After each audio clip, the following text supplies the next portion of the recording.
खबरों को तोड़ मरोड़ कर दिखाना एंकर चित्रा त्रिपाठी को भारी पड़ गया है। जी हां, खबरों में हेराफेरी करने की वजह से चित्रा त्रिपाठी फंस गई हैं। 2013 के एक मामले में चित्रा त्रिपाठी पर पॉक्सो एक्ट के तहत मामला दर्ज किया गया था। इस मामले में 11 नवंबर को कोर्ट ने चित्रा त्रिपाठी को पेश होने के आदेश दिए थे, लेकिन उनके वकील ने पेशी में छूट मांगी और तर्क दिया कि वो महाराष्ट्र चुनाव में अजीत पवार का इंटरव्यू कर रही हैं, इसलिए सुनवाई में हाजिर नहीं हो सकती। कोर्ट ने पेशी में छूट की अर्जी को एक्सेप्ट करने से मना कर दिया और कड़ा रवैया अपनाते हुए उनकी जमानत रद्द कर दी और यहां तक कि गिरफ्तारी के वारंट जारी कर दिए। उसके बाद 21 नवंबर को गिरफ्तारी से बचने के लिए उन्होंने अग्रिम जमानत याचिका दायर कर दी, जिसके बाद कोर्ट ने एक बार फिर से जमानत याचिका को खारिज कर दिया। यानी कोर्ट ने कड़ा रवैया अपनाते हुए चित्रा त्रिपाठी पर गैर जमानती वारंट जारी कर दिया है, जिसके बाद अब यह मामला काफी बड़ा और गंभीर मोड़ लेता हुआ नजर आ रहा है। पूरा मामला क्या है, ये केस कौन सा है, पूरी कहानी आपको बताएंगे, लेकिन उससे पहले ये जान लीजिए कि गैर जमानती वारंट जारी होने के बाद भी पुलिस अभी तक चित्रा त्रिपाठी को गिरफ्तार नहीं कर पाई है। चित्रा त्रिपाठी अभी भी डिफरेंट मीडिया डिबेट्स में एक्टिव नजर आ रही हैं, चैनल पर शो करती हुई नजर आ रही हैं। आपको बता दें कि सिर्फ चित्रा त्रिपाठी पर ही नहीं बल्कि कई पत्रकारों पर पॉक्सो के तहत स्पेशल कोर्ट ने आरोप तय किए गए हैं। इसमें चित्रा त्रिपाठी के अलावा सुहेल हाशमी, दीपक चौरसिया, अजीत अंजुम समेत 8 पत्रकार शामिल हैं। 2013 में एक नाबालिग बच्ची के रिश्तेदार ने न्यूज चैनलों और पत्रकारों के खिलाफ शिकायत दर्ज कराई थी। इस शिकायत में 3 चैनल न्यूज 24, इंडिया न्यूज और न्यूज नेशन के खिलाफ आरोप लगाया गया कि इन चैनलों ने बच्ची का एडिटेड वीडियो प्रसारित किया है।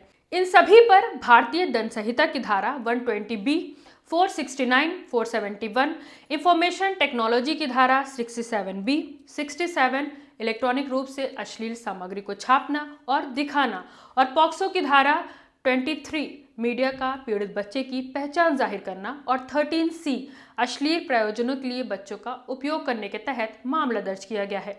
ये वो धाराएं हैं जो इन पत्रकारों और न्यूज चैनलों पर लगाई गई है।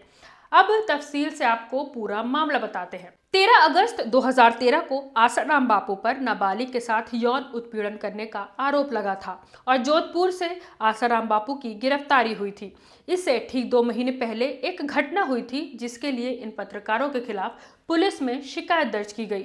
शिकायतकर्ता ने शिकायत में लिखा था कि 2 जुलाई 2013 को आसाराम बापू और उनके 3-4 अनुयायी हमारे घर आए। मेरी पत्नी, उनकी सहेलियां और बच्चियां भी वहां पर थीं। हमने उनके साथ पूजा की और उन्होंने हमें आशीर्वाद दिया। एक अनुयायी ने भविष्य के लिए इसका वीडियो बनाया। शिकायत में कहा गया कि ये वीडियो किसी तरह से मीडिया के पास पहुंच गया। बच्ची के रिश्तेदार का कहना था कि इस वीडियो के साथ छेड़छाड़ की गई और न्यूज़ चैनलों पर उसकी पत्नी को सेक्स रैकेट की सरगना दिखाते हुए प्रसारित किया गया। इसके साथ साथ आसाराम का MMS, आसाराम की डर्टी पिक्चर जैसी हेडलाइन भी चलाई गई। क्योंकि इस वीडियो में बच्ची भी साथ थी, इसलिए ये वीडियो न्यूज़ चैनल पर दिखाते हुए पत्रकार सुहेल हाशमी ने कहा कि अगर बच्ची आसाराम बापू के साथ अकेली होती तो उसका क्या होता। शिकायत में लिखा गया कि परिवार को बदनाम करने के उद्देश्य से आसाराम बापू को बच्ची के कंधे पर एक हाथ रखे हुए दिखाया गया था और इस मामले में पॉक्सो अधिनियम की धारा 23 के तहत आरोप तय किए गए। जज ने कहा कि आरोपी ने वीडियो को संपादित और रूपांतरित कर पीड़िता को बहुत ही अश्लील और अभद्र तरीके से दिखाया है। गुरुग्राम की विशेष अदालत ने TV news anchor Chitra Tripathi, पत्रकार सैयद सुहेल के खिलाफ गैर जमानती वारंट जारी करते हुए दोनों को गिरफ्तार करने का आदेश दिया है। अदालत ने इन दोनों की जमानत याचिका खारिज करने के साथ ही व्यक्तिगत पेशी से छूट देने से भी इनकार कर दिया। लाइव लॉ की रिपोर्ट के मुताबिक अतिरिक्त जिला और सत्र न्यायाधीश अश्विनी कुमार ने संबंधित पुलिस अधिकारी को कोर्ट के आदेशों का पालन करने को कहा है, साथ ही वारंट की तामील न होने पर खुद हाजिर होने के आदेश दिए हैं। कोर्ट ने कहा कि चित्रा त्रिपाठी कानूनी प्रक्रिया को काफी हल्के में ले रही हैं। ये मामला साल 2015 से चल रहा है और अगर इसी तरह ढील बरती जाती रही तो इसे निपटाने में और काफी वक्त लग जाएगा। कुछ इसी तरह कोर्ट ने सैयद सुहेल की भी याचिका को खारिज कर दिया। इस मामले में कुल 8 पत्रकारों के नाम शामिल हैं, जिसमें अजीत अंजुम, दीपक चौरसिया, सुनील दत्त, सुहेल हाशमी और रिपोर्टर ललित सिंह और प्रोड्यूसर अभिनव भी शामिल है। कोर्ट ने इन सब पर आपराधिक जालसाजी और पॉक्सो एक्ट के तहत आरोप तय किए हैं। मामले में अगली सुनवाई 30 नवंबर को होगी। इस मामले को लेकर पत्रकारों और मीडिया जगत में तीखी प्रक्रिया हो रही है। ये मामला लगातार सुर्खियों में बना हुआ है। 30 नवंबर में सिर्फ एक दिन बाकी है और अभी तक चित्रा त्रिपाठी की अरेस्टिंग नहीं हुई है।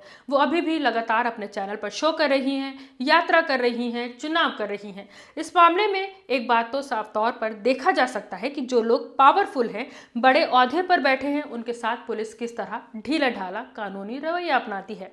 अब जबकि कोर्ट ने काफी कड़ा रुख अपना लिया है, तो देखने वाली दिलचस्प बात यह होगी कि पुलिस कोर्ट के आदेश का पालन करती है या नहीं, चित्रा त्रिपाठी को गिरफ्तार करती है या नहीं, या फिर प्रभावशाली लोगों के लिए अलग मापदंड अपनाए जाएंगे। वो लोग जो गलत खबरें दिखाकर दूसरों की जिंदगी बर्बाद कर देते हैं, जब इन पर कानूनी शिकंजा कसा जाता है तो इस शिकंजे की पकड़ कितनी मजबूत रहती है या फिर ढीली रहती है, ये तो आने वाला वक्त ही बताएगा या कल पता चल जाएगा। मैं हूं रूबा अंसारी और आप देख रहे थे मिल्लत टाइम्स। इस रिपोर्ट पर आपकी क्या राय है, हमें कॉमेंट करके जरूर बताएं। मिल्लत टाइम्स को जारी रखने और मजबूत बनाने के लिए हमारी आर्थिक सहायता कीजिए। ये एक आजाद मीडिया हाउस और कमजोरों की आवाज है। आप हमें देखें, सुने, पढ़ें और हर महीने ज्यादा नहीं, सिर्फ 100 रुपए से मदद करें। डिटेल्स डिस्क्रिप्शन में मौजूद हैं।